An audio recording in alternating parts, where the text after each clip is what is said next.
Five Nights at Freddy's is a genre of horror that completely changed my entire childhood.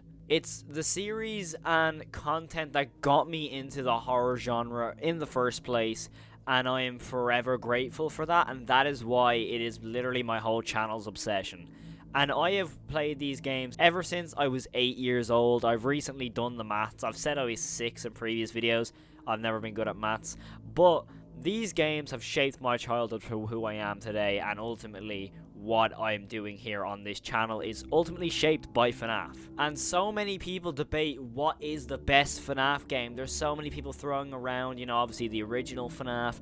I see people throwing around Fnaf 4, Fnaf 2. But personally, I have an entry in the series that isn't shown as much love as I'd imagine that people should be showing it. It's an entry that is controversial for its gameplay, but personally I think it's one of the most perfect adaptations and entries into the series of the Fnaf franchise, and that is Five Nights at Freddy's 3. So this is why Fnaf 3 is a perfect entry in the Fnaf franchise. Let me explain. Now, Fnaf 3 is highly hated for its gameplay, which I can kind of understand, you know, judging on this clip from my stream. It can be kind of hectic at times, I can understand that. God knows where he is as well. He's there, he's in cam. Okay, get him to cam 9, please. Yeah, lovely. He's in cam 9 now, that's no problem. Seal that vent. Hold on, what? But every FNAF game is hectic at some point, one way, shape, or form. And also I see a lot of people, you know, being bugged by the RNG. But you can't blame RNG on FNAF 3 for it being a bad game, especially for its gameplay, because every entry in the FNAF franchise has some sort of RNG adapted to it. Like, for example, in FNAF 1, you have how active Foxy and Freddy are. If they clash at the same time, you know, you have to make sure, like, oh, is Foxy going to hit your door, like, 3 times a night? That is a lot of RNG based. In FNAF 2, you have Balloon Boy showing up with how, and then also how active Foxy is again in the hall with wasting your flashlight power, because we all know if you lose your flashlight power in FNAF 2, you're pretty much dead because Foxy's going to get you. In FNAF 4, especially in Night 5 with Fredbear, he has the fake laugh. Sometimes he laughs in your left ear and then you go to the left door and he's not there. He's just faked you out. That is very RNG based. And then, you know, we have Pizza Sim, which is kind of just how active each animatronic is and if they want to be aggressive or not, which is a very big aspect of RNG as well. And Ultimate Custom Night, you know, it's kind of more skill based, but sometimes you do get hectic moments where you have all your doors being hit at once, or maybe you have to put on the mask when you can't close the door in time. So in my opinion, blaming RNG for FNAF 3 being a so-called bad game is very much an invalid statement. And for me, the best way of putting FNAF 3 into perspective is you are one-on-one with the main killer of the entire franchise. You are one-on-one with William Afton, with Springtrap, the man behind the slaughter. It is one-on-one, you versus him. And that is when you put it into perspective, you think, oh, this is awesome. You literally are going head-to-head with the most vicious animatronic in the entire series. Well, vicious animatronic, you know what I mean, the most infamous animatronic. And the fact you have to do so much task management, you have to make sure you use your audio lures effectively, because when in the later nights, specifically on night 5, you only have 2 audio cues. So if you use one audio cue and he doesn't listen, and then you're left with one, all it takes is for him to not listen again, and it forces you to go and repair the audio lure. And then that gives him time off the cameras, you know, get an event or something like that. Speaking of getting into events, it also requires you to use your hearing to see if he's gotten in event. Sometimes he's so quick to get an event and get straight back out of it, you have to be literally on your toes the entire night. Like, there's aspects of this game where you have to be on your toes, sometimes on the cameras 100% of the time. And also, using the camera error to your disadvantage is another thing Springtrap does. He likes to make sure the cameras go off and then you go and repair it, and that's when he makes his move. That's where you need to use your hearing, because obviously we have certain sounds that indicate he's either an event, or specifically the sound we all know of that either means that Freddy is coming down the hall, or that Springtrap has moved into Cam 5.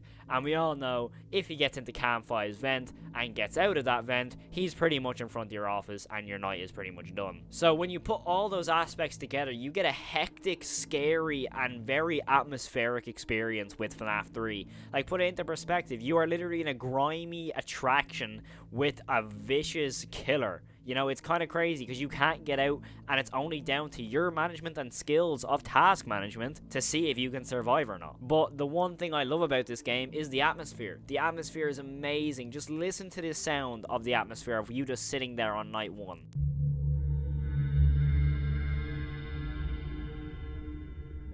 Before Springtrap has even come into the equation. But then also in the later nights when Springtrap is in the pizzeria or the attraction, it is so cool because you actually hear the grunts of pain and suffering that he is actually going through in this suit, showing that he still feels pain far beyond the death of himself. And it is kind of crazy, and you get to hear the grunts and just literally the pain of suffocation in that suit. You feel how much pain he's actually in trying to get to you.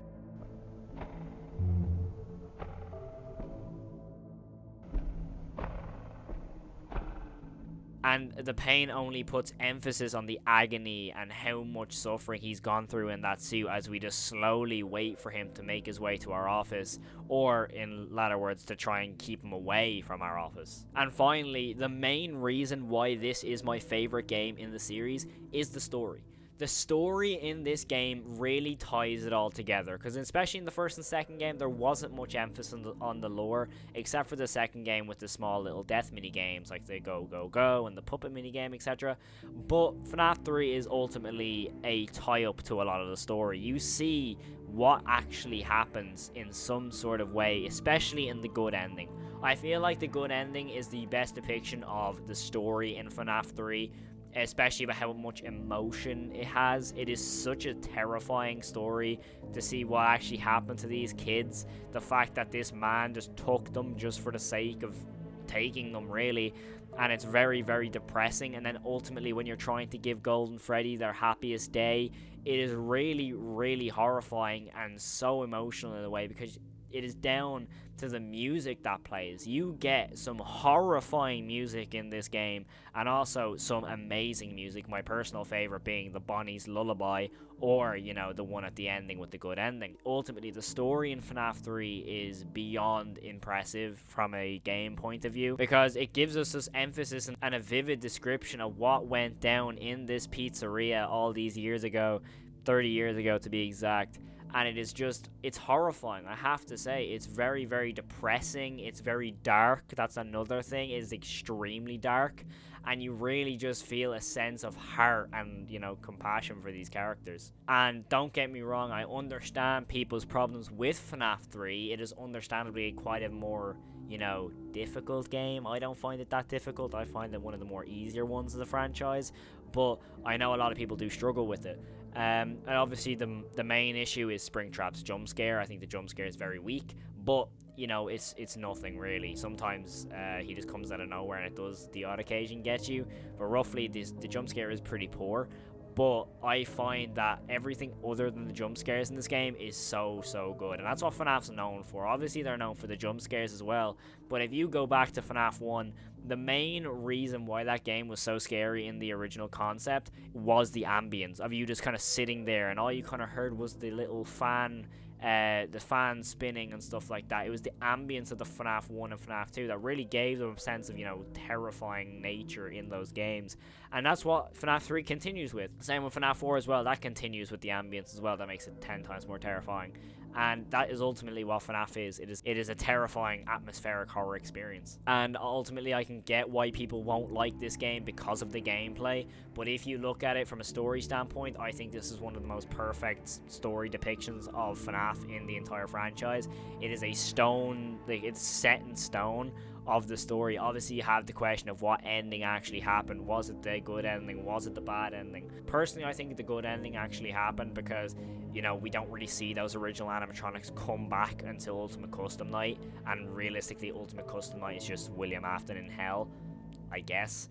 But in other words, I feel like the good ending actually did happen. But that is my opinion on why I think FNAF 3 is my favorite in the franchise and why it is a perfect adaptation and entry in the series. Now, personally, I know a lot of people will not agree with me, which is perfectly fine, and that's why I want everyone who does disagree with me to comment down below what your favorite game in the franchise is. I'd love to have a few conversations of why, if you don't like FNAF 3, or if you do like FNAF 3, I'd highly appreciate if you could let me know in the comments. I love having conversation with you guys in the comments about, you know, your opinions on FNAF and just horror in general. I love having conversation with you in the comments, so let me know in the comments below what you think your favorite FNAF game is and give me the reason why. Thank you all so much for watching. If you do like horror content, make sure to smash that subscribe button. I'm trying to hit 1k by the end of the year, and I'd really appreciate if you could help me in any way, shape or form. A like, a comment and a subscribe, it would mean so much to me. So thank you all so much for watching. Have an amazing day, and as always, stay safe and peace. Completely disappeared. However, it cuts to the closet of the parents' bedroom, where we hear a muffled mumbling in the closet. Obviously, the mum is now inside the closet for whatever reason. And then a voice appears from the closet in her mother's voice to then tell her to go back downstairs. Kaylee does